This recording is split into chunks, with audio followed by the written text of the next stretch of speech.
may ginagawa ka na sa loob. Itindahan ka pa. Pero okay lang. Hi, Mars. Uy, Mars. Mars, pwede bang makilagay nito sa freezer mo? Napadaan ka. Ito nga siomay, kasi binigay lang sa akin to. Ito. Uy, mukhang masarap to ah. Pero kukunin mo naman mamaya. Okay. No problem. A few moments later. Salamat at tapos din ang ginagawa. Uy, Kunin ko na, Mars. Oo, para mailuto na. kunin mo na yung pinalagay mo sa freezer. Okay, wait lang.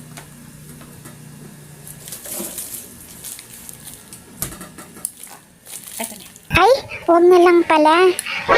Pwede mamaya ako na lang, kunin. May bibilin pala ako. Wait lang, ah. Na. Okay. Sige, kunin mo na lang ulit mamaya. Uy, Mars.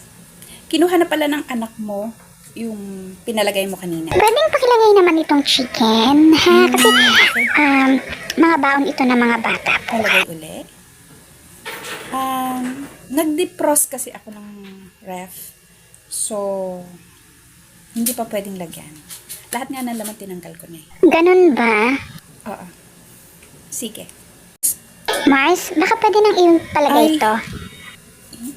Tapos na ma-defrost. Kaya lang kasi nagkaroon ng problema doon sa outlet. Kaya inaayos pa ng asawa ko. Oo. Kaya hindi ko pa nalalagyan ng laman. Iwan ko na lang to, tapos pakilagay mo na lang. Ay, wag. Wag. Oo, dalin mo na. Sige, babalik na lang ulit ako mamaya. Hi, Mars! Ikaw uli, bumalik ka na naman. Yes, bumalik ka. Baka naman pwede na tong ipalagay sa iyong freezer. Pabalik-balik ako. Pwede kasing ilagay na yan. Dahil gumawa kasi ng yelo yung asawa ko, kaya puno na yung freezer. Ha? Puno na? Diba sabi ko sa'yo, ilalagay ko to? Hindi na pwedeng isiksik, punong-puno na eh. Sana sinabi mo sa asawa mo na magpapalagay ako nito. Pa naman yan? Imagine ilang beses na akong pabalik-balik dito. Tapos hindi mo rin naman pala ito ilalagay sa freezer nyo? Paano na to?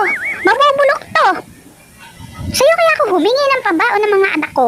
Wala kang kwentang kausap. Diyan ka na nga.